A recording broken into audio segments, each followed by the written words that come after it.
एकादशोऽध्यायः ध्यानम् बालारविद्युतमिन्दुकिरीटाम् तुङ्गकुचाम् नयनत्रययुक्ताम् स्मेरमुखीम् वरदाङ्कुशपाशाभीतिकराम् प्रभजे भुवनेशीम्। ॐ ऋषिरुवाच देव्याहते तत्र महासुरेन्द्रे सेन्द्रासुरावह्नि पुरोगमास्ताम् कात्यायनीम् तुष्टुवुरिष्टलाभाद् विकाशिवक्त्राब्जविकाशिताशाः। देवी प्रसन्नार्तिहरे प्रसीद प्रसीद मातर्जगतोऽखिलस्य प्रसीद विश्वेश्वरि पाहि विश्वम् त्वमीश्वरी देवि चराचरस्य। आधारभूता जगतत्स्वमेका महीस्वरूपेण यतस्थितासि अपां स्वरूपस्थितया त्वयेतदाप्यायते कृत्स्नमलङ्घ्य वीर्ये। त्वं वैष्णवी शक्तिरनन्तवीर्या विश्वस्य बीजं परमासि माया सम्मोहितं देवि समस्तमेतत् त्वं वै प्रसन्ना भुवि मुक्तिहेतुः। विद्या समस्तास्तव देवि भेदा स्त्रियः समस्ता सकला जगत्सु त्वयैकया पूरितमम्बयैतत् का ते स्तुतिस्तव्यपरापरोक्तिः।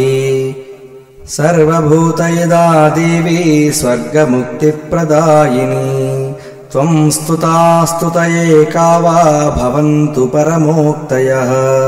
सर्वस्य बुद्धिरूपेण जनस्य हृदि संस्थिते स्वर्गापवर्गदे देवि नारायणि नमोऽस्तुते।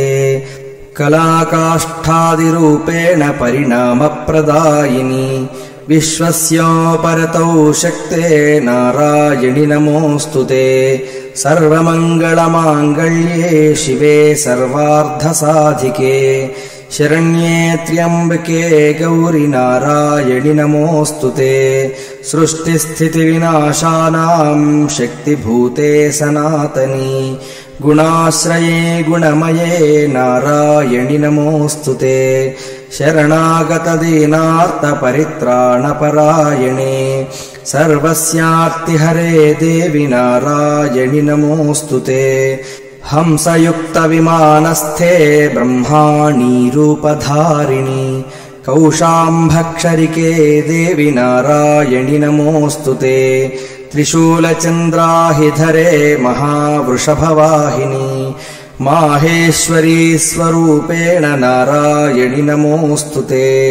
मयूरकुक्कुटवृते महाशक्तिधरे नघे कौमारी रूपसंस्थाने नारायणि नमोऽस्तुते। शङ्खचक्रगदाशार्ङ्गगृहीत परमायुधे प्रसीद वैष्णवी रूपे नारायणि नमोऽस्तुते। गृहीतोऽग्रमहाचक्रे दंष्ट्रोद्धृतवसुन्धरे वराहरूपिणि शिवे नारायणि नमोऽस्तुते। नृसिंहरूपेणोग्रेण हन्तुम् दैत्यान् कृतोद्यमे त्रैलोक्यत्राणसहिते नारायणि नमोऽस्तुते। किरीटिनि महावज्रे सहस्रनयनोज्ज्वले वृतप्राणहरे चैन्द्रि नारायणि नमोऽस्तुते। शिवदूती स्वरूपेण हतदैत्यमहाबले घोररूपे महारावे नारायणि नमोऽस्तुते। दंष्ट्राकराळवदने शिरोमाला विभूषणे चामुण्डे मुण्डमदने नारायणि नमोऽस्तुते। लक्ष्मीलज्जे महाविद्ये श्रद्धे पुष्टिस्वधे ध्रुवे महारात्रि महाविद्ये नारायणि नमोऽस्तुते। मेधे सरस्वतिवरे भूतिबाभ्रवितामसि नियते त्वं प्रसीदेशे नारायणि नमोऽस्तुते। सर्वस्वरूपे सर्वेशे सर्वशक्तिसमन्विते भयेभ्यस्त्राहिनो देवि दुर्गे देवि नमोऽस्तुते। एतत्ते वदनं सौम्यं लोचनत्रयभूषितं पातु नः सर्वभीतिभ्यः कात्यायनि नमोऽस्तु ते ज्वालाकराळमत्युग्रशेषासुरसूदनम् त्रिशूलम् पातु नो भीतेर्भद्रकाली नमोऽस्तु ते हिनस्ति दैत्यतेजांसि स्वनेना पूरया जगत् सा घण्टा पातु नो देवि पापेभ्यो नः सुतानि वा असुरासृग्वसा पङ्कचर्चितस्ते करोज्ज्वलः शुभाय खड्गो भवतु चिण्डिके त्वाम् नता वयम् रोगानशेषानपहंसि तुष्टा तु कामान् सकलानभीष्टान् त्वामाश्रितानाम् न विपन्नराणाम् त्वामाश्रिता ह्याश्रयताम् प्रयान्ति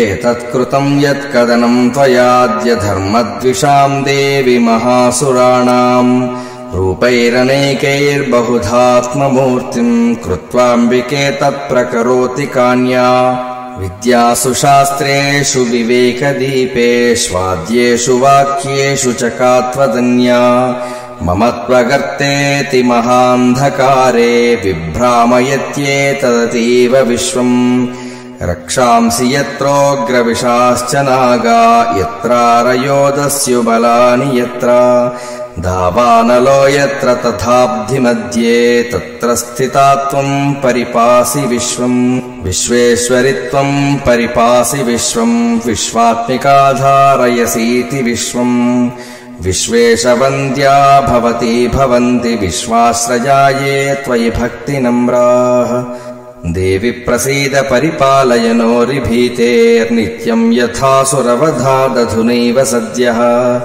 पापानि सर्वजगताम् प्रशमम् न याशु उत्पातपाकजनितांश्च महोपसर्गान् प्रणतानाम् प्रसीद त्वम् देवि विश्वार्तिहारिणी त्रैलोक्यवासिनामीड्ये लोकानाम् वरदा भव देव्युवाच वरदाहम् सुरगणावरम् यन्मनसेच्छथा तम् वृणुध्वम् प्रयच्छामि जगतामुपकारकम् देवा ऊचुः सर्वबाधाप्रशमनम् त्रैलोक्यस्याखिलेश्वरी एवमेव त्वया कार्यमस्मद्वैरिविनाशनम् देव्युवाच वैवस्वतेऽन्तरे प्राप्ते 28 युगे शुम्भो निशुम्भश्चैवान्यावुत्पत्स्येते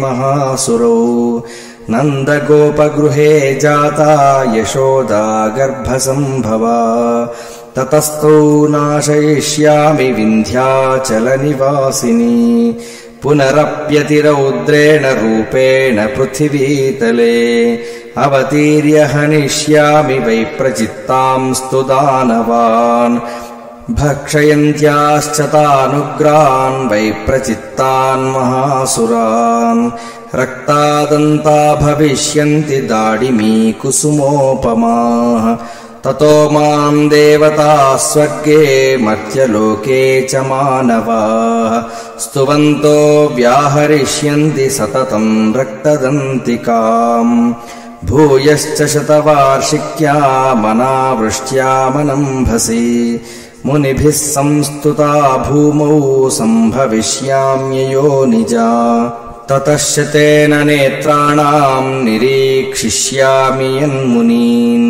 कीर्तयिष्यन्ति मनुजाः शताक्षीमिति माम् ततः ततोऽहमखिलम् लोकमात्मदेहसमुद्भवैः भरिष्यामि सुराः शाकैरावृष्टेः प्राणधारकैः शाकम्भरीति विख्यातिम् तदा यास्याम्यहम् भुवि तत्रैव च वधिष्यामि दुर्गमाख्यम् महासुरम् दुर्गादेवीति विख्यातम् तन्मे नाम भविष्यति पुनश्चाहम् यदा भीमम् रूपम् कृत्वा हिमाचले रक्षांसि भक्षयिष्यामि मुनीनाम् त्राणकारणात् तदा माम् मुनयः सर्वे स्तोष्यन्त्या नम्रमूर्तयः भीमादेवीति विख्यातम् तन्मे नाम भविष्यति।